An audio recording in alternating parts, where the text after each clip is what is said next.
It's Chris. May the 1st be with you. That's not how it works. Happy Wednesday, if that's a thing.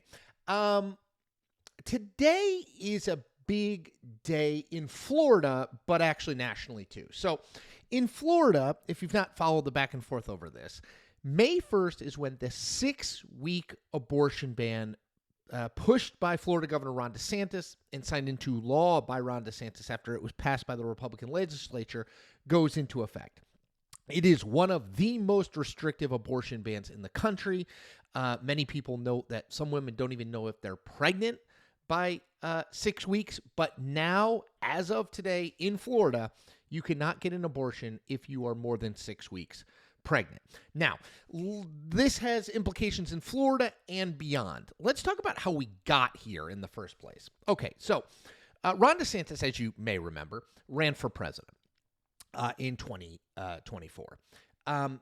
One of the things that he thought he would run on is being socially conservative. And abortion is obviously a huge issue for social conservatives. He thought in a place like Iowa, that holds the first caucus and is very socially conservative, that being a socially conservative governor with socially conservative policies would play well. So he passed this and pushed for this in 2023, even though it was not popular in the state of Florida, even at the time, because he believed that this would help him in his presidential run. Now, he may well believe it on principle too, but there is no question that there was a political element to this for Ron DeSantis and his presidential bid. All you need to know is that they signed the bill late at night behind closed doors because it was not popular in Florida at the time. He was doing it as a way to position himself to run for president. Well, that didn't work out, right? But the bill is the bill, and the law is the law, and it goes into effect today.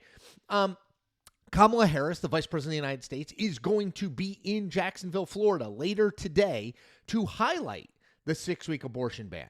Now, what does that tell us? Well, it tells us, and this is no big surprise, it tells us that Democrats believe that abortion and what Republicans have done since Roe v. Wade was overturned by the Supreme Court in 2022 is a massive political opportunity for them.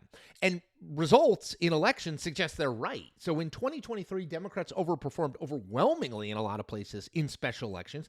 Earlier this year, they've overperformed in special elections. They've been winning up and down the ballot, and many of those wins are directly related to candidates running on abortion access and Republicans' support for a lack of abortion access. Now, where do we go from here? Well, Donald Trump has tried desperately to get away from this issue. In an interview he gave with Time Magazine that I wrote about and talked about yesterday, he said it all has to be left up to the states, although I'll note he also said that if the states wanted to monitor women and see how far along they are in their pregnancies so that they could not get an abortion illegally, he would be fine with that, which is not something I've heard him say before and not something that's going to be popular. But he's trying to get away from it. He has said he thinks the 6-week ban is too restrictive. He thinks DeSantis made a mistake, but he's leaving it up to the states. So he's trying to wash his hands of it.